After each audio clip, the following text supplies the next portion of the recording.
Hello दोस्तों, केफीआईएस के नए लेक्चर में आपका स्वागत है। आज के लेक्चर में हम बात करेंगे फाइनेंस कमीशन के बारे में। फाइनेंस कमीशन के साथ कॉन्स्टिट्यूशनल प्रोविजंस के साथ साथ we'll discuss about the important recommendation of 15th finance commission. कुछ की टर्म्स हैं और करंट में बात कर लेंगे 16th फाइनेंस कमीशन को। तो let's begin with the provisions of finance commission. तो फाइनेंस कमीशन को balancing wheel of the fiscal federalism कहा जाता है। ठीक है, यहाँ पर कंफ्यूज मत होना सीएजी से। सीएजी हमने पढ़ लिया, डिटेल में आप देखें। लेकिन जब कोई कहे कि balancing wheel of fiscal federalism की बात करेंगे, बैलेंसिंग व्हील की बात करेंगे, तो we'll talk about the finance commission, क्योंकि ये डिस्ट्रीब्यूशन ऑफ फंड्स को देखता है बिटवीन सेंटर एंड स्टेट। इसका रोल बहुत सिग्निफिकेंट है। फाइनेंस कमीशन का रिकमेंडरी रोल होता है, लेकिन अर्लियर इसका रोल था उसको अंडरमैन किसके द्वारा किया गया? Planning commission. क्योंकि ज़्यादातर जो डिवोल्यूशन ऑफ फंड है, डिसबर्समेंट्स ऑफ फंड है, वो को रिकमेंड कौन करता था? Planning commission. तो अर्लियर प्लानिंग कमीशन ने इसके रोल को अंडरमाइन किया। अब देख लेते हैं इससे रिलेटेड कुछ कॉन्स्टिट्यूशन प्रोविजंस क्या है। तो आर्टिकल 280 में कहा गया है कि as per the article 280 A finance commission should be constituted every 5th year by a presidential order. तो हर 5वें साल में 5th ईयर में प्रेसिडेंट या फिर जब भी कोई नीड आवश्यकता पड़ जाए बीच में, तो प्रेसिडेंट इसको कॉन्स्टिट्यूट कर सकता है। क्वालिफिकेशन, कॉन्स्टिट्यूशन कहता है कि अगर क्वालिफिकेशन डिसाइड करने की जरूरत पड़ी तो कौन डिसाइड करता है? पार्लियामेंट डिसाइड कर सकती है। और इसमें टोटल मेंबर्स होते हैं 1+4, यानी एक चेयरमैन, 4 अदर मेंबर जो कि अपॉइंट किए जाते हैं प्रेसिडेंट के द्वारा।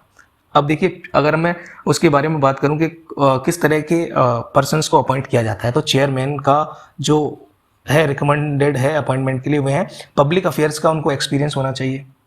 तो the chairman should be a person having experience in public affairs. अगर मेंबर्स की बात करूं तो मेंबर्स इनमें से सिलेक्ट किए जाने चाहिए कि other members should be among the following: one is a जज ऑफ हाई कोर्ट और one qualified to be appointed as high court. या तो जज हो या फिर अपॉइंट किया जा सके, इस तरह के क्वालिफिकेशंस के हों हाई कोर्ट के जज अपॉइंट करने के। दूसरा है ए person who has special knowledge of finance या फिर अकाउंट ऑफ द गवर्नमेंट, यानी फाइनेंस या गवर्नमेंट अकाउंट की उसको स्पेशल नॉलेज हो। तीसरे तरह की हम बात करें पर्सनस की, तो ए person who has wide experience, उसको बहुत बड़ा अनुभव हो, बहुत अलग अलग फील्ड्स में, अलग अलग विधाओं में, अलग अलग डोमेन में उसके पास ऐसे एक्सपीरियंस हो related to the financial matter and administration. और फोर्थ में कहा a person who has special knowledge in economics, यानी कि एक एमिनेंट इकोनॉमिस्ट हो। तो इनमें से चेयरमैन और मेंबर सेलेक्ट किए जाते हैं। चेयरमैन की बात कर ली, मेंबर्स की भी। Now let's understand the functions. तो फंक्शंस की जब हम बात करेंगे तो एडवाइजरी हैं वो फंक्शंस, बाइंडिंग नहीं होती इसकी एडवाइस। पहला, किन किन चीज पर रिकमेंडेशन दे सकता है finance commission? The distribution of net proceeds of tax. Net proceed क्या होते हैं? सीएजी के लेक्चर में हमने क्लियर किया था, यानी कि टोटल कलेक्शन आपका टैक्स का, उसमें से आप कॉस्ट है कलेक्शन की वो माइनस कर देंगे तो आपकी नेट प्रोसीड्स आएगी। तो डिस्ट्रीब्यूशन कैसा हो इस तरह के टैक्स का? सेंटर और स्टेट में, और स्टेट को कितना शेयर मिलना चाहिए इस प्रोसीड्स में से हर स्टेट को, वो डिसाइड करता है, रिकमेंड करता है, पहला। दूसरा, ऐसे प्रिंसिपल जो ग्रांट इन एड को गवर्न करें, यानी प्रिंसिपल डिसाइड करेगा कि किस बेसिस पे किसको कितनी ग्रांट इन एड दी जानी चाहिए किस स्टेट को। ऐसे प्रिंसिपल को सेट करने का काम क्या होता है? Out of consolidated fund of India. ये क्या होता है? ये भी हमने डिस्कस कर लिया था।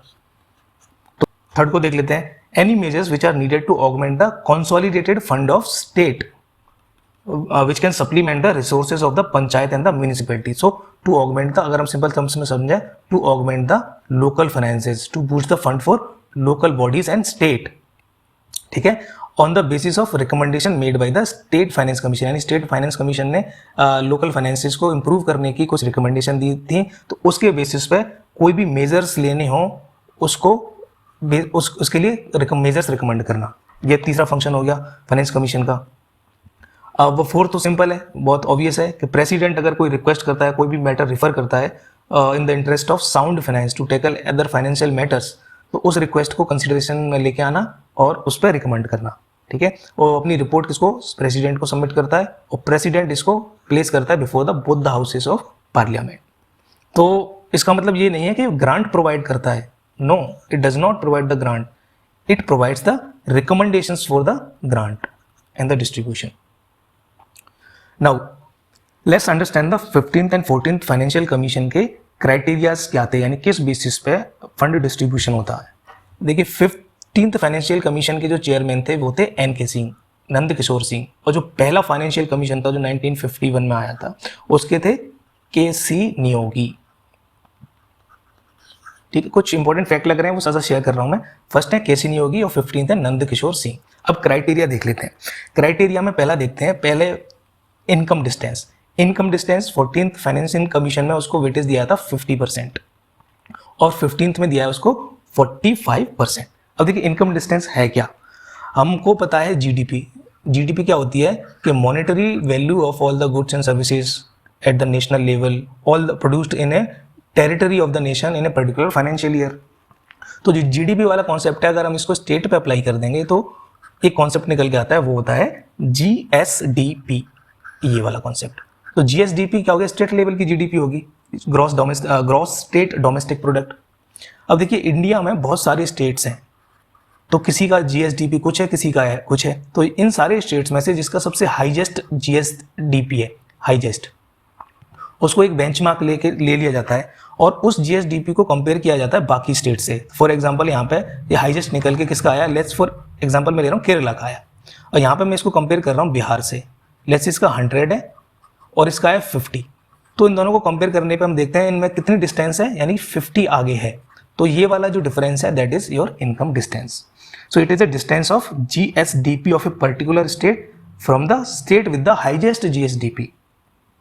ठीक है, अब देखो इसको मेंटेन करने के लिए, इक्विटी को मेंटेन करने के लिए क्या किया जाता है कि जिस स्टेट में पर कैपिटा इनकम कम होता है उनको ज़्यादा शेयर दिया जाता है। अगर एक तरह से सोचें तो ये तो उनके लिए डिस्करेजमेंट है ना। जिन्होंने अपने इकोनॉमी पे काम किया, इन्होंने पर कैपिटा इनकम इंप्रूव किया, जिन्होंने हायर अपने जीडीपी को किया स्टेट ने, उनको आप कम शेयर दे रहे हो तो उनके लिए तो एक डिसएडवांटेज हो गया ना। उनके पास क्या आगे प्रमोशन रहेगा करने के लिए, कि क्यों करेंगे वो।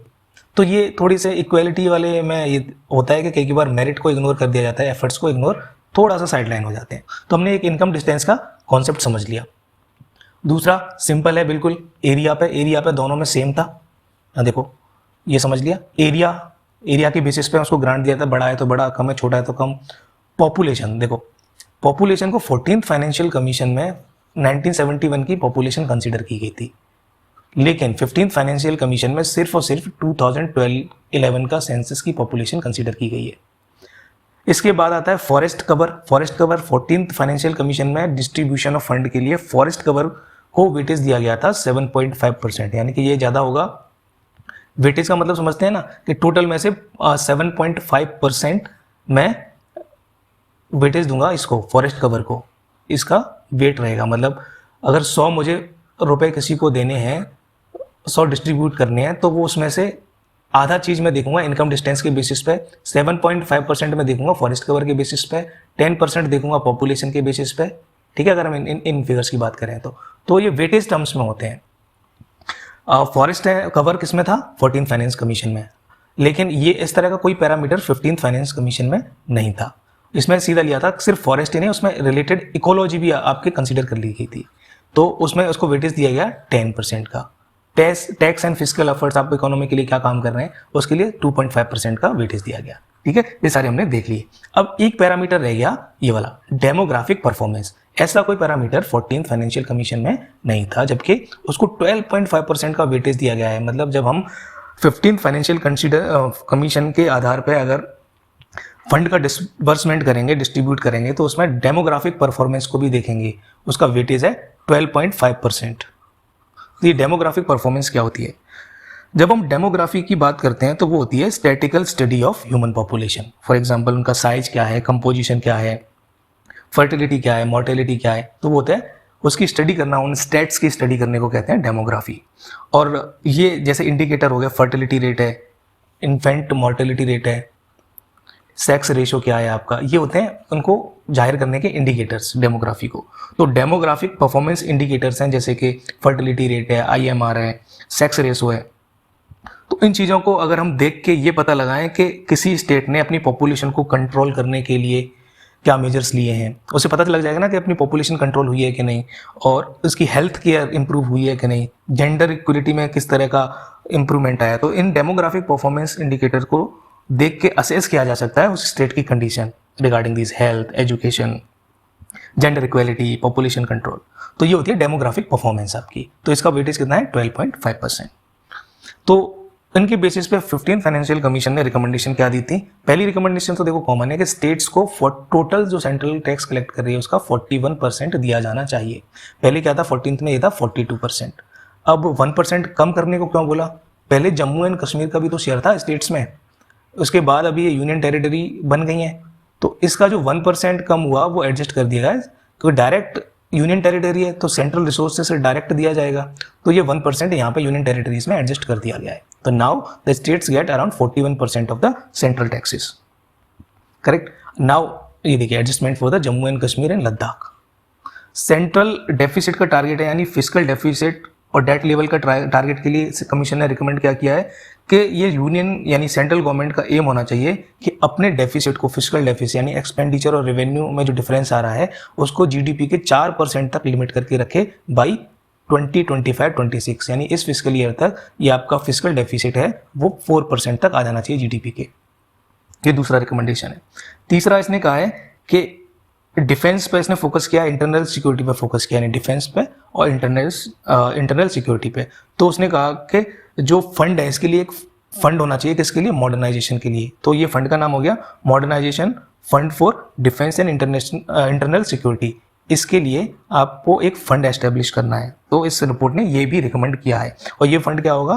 लैप्सेबल नहीं होगा, यानी किसी टाइम पीरियड के लिए मैंने कह दिया कि इस टाइम पीरियड के लिए मैंने आपको 100 रुपये दिए हैं, तो ये टाइम पीरियड बीत गया और मैंने इसमें से सिर्फ 80 रुपये ही खर्च कर पाया, तो ऐसा नहीं कि 20 को फिर मैं बाद में यूज़ नहीं कर पाऊंगा, 20 बाद में भी यूज़ कर पाऊंगा क्योंकि वो लैप्स नहीं हुआ है, खत्म नहीं हुआ है। ठीक है, तो नॉन लैप्सेबल फंड को रिकमेंड किया इस तरह की।